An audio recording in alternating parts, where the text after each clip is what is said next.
Hello friends, good morning. আজকে আমি তোমাদেরকে একটা ভালো খবর দিতে যাচ্ছি। ঠিক আছে, তো একটা দারুণ একটা খবর।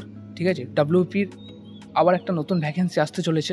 ঠিক আছে, তো এটা ডাব্লিউপি কনস্টেবল না, এটা হচ্ছে WP excise constable plus assistant sub inspector plus sub inspector, অর্থাৎ ওয়েস্ট বেঙ্গল পুলিশের আবগারি দপ্তরে একটা ভ্যাকেন্সি আসতে চলেছে।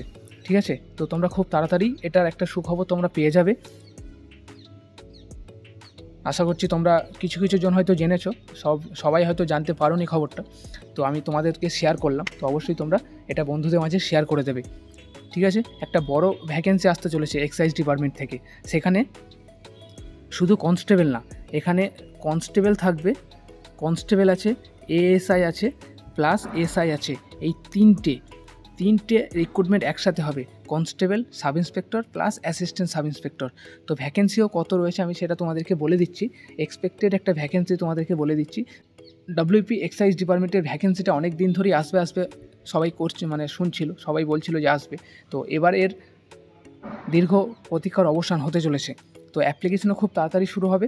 ঠিক আছে, তো কনস্টেবলের ভ্যাকেন্সি প্রায় তোমরা ধরে রাখো, কনস্টেবলের ভ্যাকেন্সি প্রায় রয়েছে কত দেখো, প্রায় 2,500 থেকে 3,000 কনস্টেবলের ভ্যাকেন্সি রয়েছে।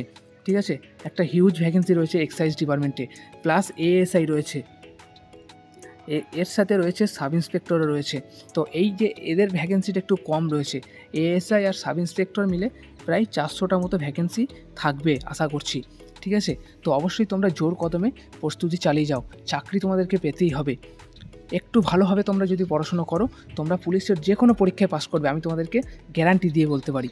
ওকে, তো আশা করছি তোমাদের কাছে এটা একটা নতুন আপডেট, অবশ্যই ভালো লাগবে। এখন থেকে তোমরা নিজেদেরকে রেডি করে রাখো। আর এই যে এক্সাইজ ডিপার্টমেন্টের ভ্যাকেন্সিটা মোটামুটি আসবে, ধরে রাখো সেপ্টেম্বর মাসের দিকে কিংবা অক্টোবর মাসের দিকে তোমাদের এই ভ্যাকেন্সিটা আসতে চলেছে।